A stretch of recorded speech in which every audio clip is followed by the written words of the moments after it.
You ever been stuck in one of those meetings? You know, the kind where everyone's got a totally different idea and it feels like you're just like going in circles. Oh, absolutely. Or even just, trying to plan something simple with friends and nobody can agree. Exactly. It sounds so familiar. Well, this deep dive is all about those moments. Right. We're going to look at some really useful English phrases that can help you, navigate those tricky spots and actually build some consensus. Especially important in professional settings, right? Totally. And we'll explore how these phrases work, how they guide the discussion, and maybe even touch on some interesting cultural differences in how people get to yes. Yeah, that's a key point. Because being able to build consensus, it isn't just about keeping everyone happy or avoiding arguments. No. No, it's actually a really powerful skill for making, better decisions. Because you're taking different views into account. Okay. So everyone feels heard. Exactly. And when people feel their ideas are valued, they're much more likely to, get behind the final decision, support it. Right. That makes total sense. So, okay, why is it so crucial then, this building agreement thing, especially at work? Well, think about it. If a team agrees on a direction, everyone's more invested, aren't they? Yeah, you feel like it's partly yours. Precisely. It creates that sense of shared ownership, shared responsibility, and that usually means things actually get done more effectively, better results, basically. Okay, got it. Sold. So let's get into the practical stuff, these phrases. We've got 6 key ones. Yep, 6 that can really make a difference. The first one is a great place to start. Let's identify the points we all agree on first. Okay, let's identify the points we all agree on first. Why start there? Well, it's kind of brilliant, actually.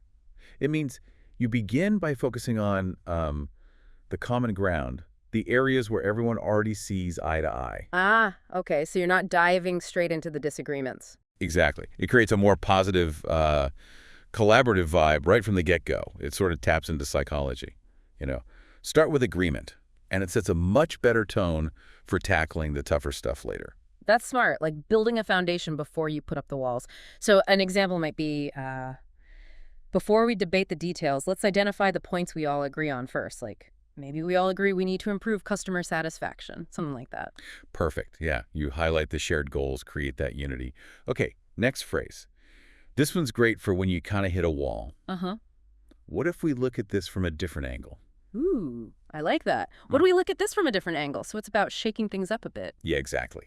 It encourages a fresh perspective when the conversation feels stuck, maybe going in circles, like you said earlier. Right. It prompts people to think outside their usual box, consider possibilities they hadn't thought of. Yeah. Helps break through maybe some biases that are holding things up. Yeah, it gets the creative juices flowing again.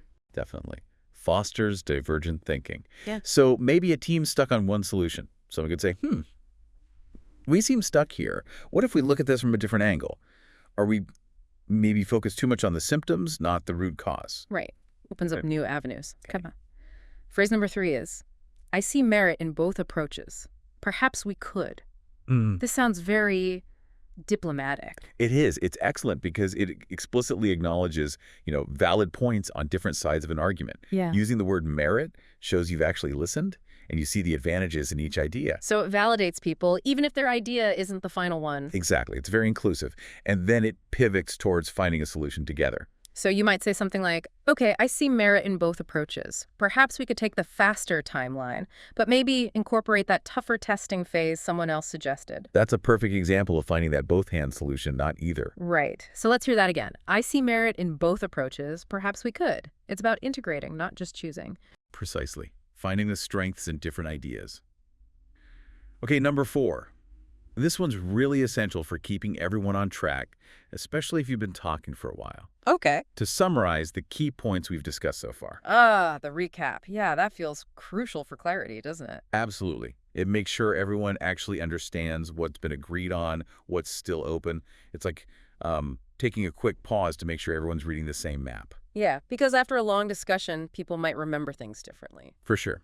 Misunderstandings happen easily. So this phrase helps realign everyone.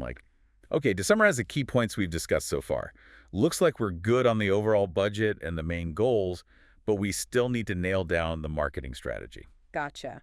Reinforces understanding, prevents confusion later. So that's to summarize the key points we've discussed so far. Like a checkpoint. Okay, number 5 is a bit more subtle, maybe. Would it be fair to say that we're leaning towards Yeah, this is a really good one. It's a way to sort of test the waters, gauge the general direction of the chat without forcing a final decision just yet. leaning towards? It suggests movement, but not commitment. Exactly. Hmm. It suggests a preference seems to be emerging from the group. It's quite a gentle way to see if a consensus is actually forming. Kind of like taking the temperature of the room, you could say. So Right. listening to everyone, would it be fair to say that we're leaning towards prioritizing those user experience improvements in the next update? Precisely. It makes what might be an implicit agreement more explicit. Checks if everyone's feeling that same momentum. Right. So, again, would it be fair to say that we're leaning towards? Okay. And the last one, number 6. Let's take a step back and focus on our shared goal, which is... This sounds like the one you use when people are getting bogged down in the weeds. That's exactly it. Yeah. Yeah. When the discussion gets stuck on minor disagreements, maybe personalities clash a little. Uh-huh. This phrase helps pull everyone back up to the bigger picture, reminds them why you're all there. Right. Refocusing on the common objective makes it easier to figure out the smaller stuff, maybe. Yeah. It helps people see that maybe their small preference isn't as important as the main goal you all share. It provides that crucial perspective. So it might say, okay, folks, let's just take a step back and focus on our shared goal here, which is to launch a successful product that our customers actually love. Nice. Brings everyone back together. Okay, so those are 6 really solid phrases. Now, you mentioned cultural differences earlier. I'm curious about that. How might reaching agreement look different in, say, a typical English-speaking environment compared to somewhere else? Yeah, it's a really fascinating area. Cultural norms definitely play a big role. For instance, in some cultural contexts, there might be a much stronger emphasis on hierarchy, Respecting seniority. Exactly. Yeah. The opinions of more senior people might just carry more weight almost automatically. And disagreement, it might be expressed much more indirectly. Well, maybe through subtle hints or body language, or perhaps waiting to voice concerns privately, not in the main meeting. There might also be more focus on building relationships and trust outside the formal meeting, doing the groundwork beforehand.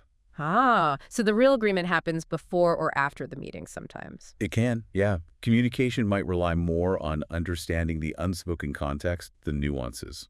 Okay, that definitely paints a different picture from what might be typical in, say, many English-speaking business cultures. It often is quite different, yeah. In many English-speaking contexts, there tends to be maybe a greater value placed on expressing ideas directly. Even if they disagree. Yes, constructive disagreement is often encouraged, seen as healthy, actually, as long as it's done respectfully, of course. The focus is ideally more on the merit of the idea itself, not necessarily the job title of the person saying it. And agreement tends to be reached through more explicit, verbal confirmation during the meetings. The expectation is usually that different views will be aired openly, discussed, and then integrated somehow to find the best path forward. So in those settings, being able to clearly state your view, even if it differs, and then using these kinds of phrases we talked about to bridge gaps and build consensus that's seen as a valuable skill. Absolutely. It shows you can navigate complexity, respect others, but still drive towards a solution. Yeah. It's definitely more nuanced than just saying, okay, let's compromise. Right. And actually, that brings up a kind of golden tip to keep in mind. Yeah. Try to foster a both-hand mindset rather than getting stuck in either. Both hand, meaning? Instead of seeing two options as completely mutually exclusive, ask, okay, how can we maybe incorporate the best parts of both option A and option B?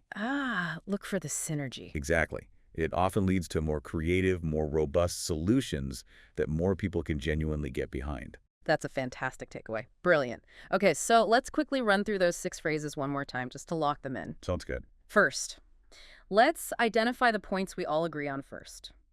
Start with the common ground. Then, what if we look at this from a different angle, for fresh perspectives? Right. Third, I see merit in both approaches. Perhaps we could. Acknowledging value and suggesting integration. Yep. Fourth, to summarize the key points we've discussed so far, for clarity and alignment. Got it. Fifth, would it be fair to say that we're leaning towards gently checking for emerging consensus? And finally, sixth, let's take a step back and focus on our shared goal, which is bringing it back to the big picture. Excellent. That's a really practical toolkit. Definitely. They're your go-to phrases for guiding those group discussions more effectively. Yeah, this has been incredibly useful, really helpful stuff. So, okay, these phrases are your toolkit for guiding conversations towards agreement. But what happens next? Good question. Guess what? Next time, we're going to dive into exactly that. Once you've built that consensus, how do you actually move towards making the final decision? Getting things finalized, yeah. Exactly. So get ready for more insights that can make a real difference. You won't want to miss that one.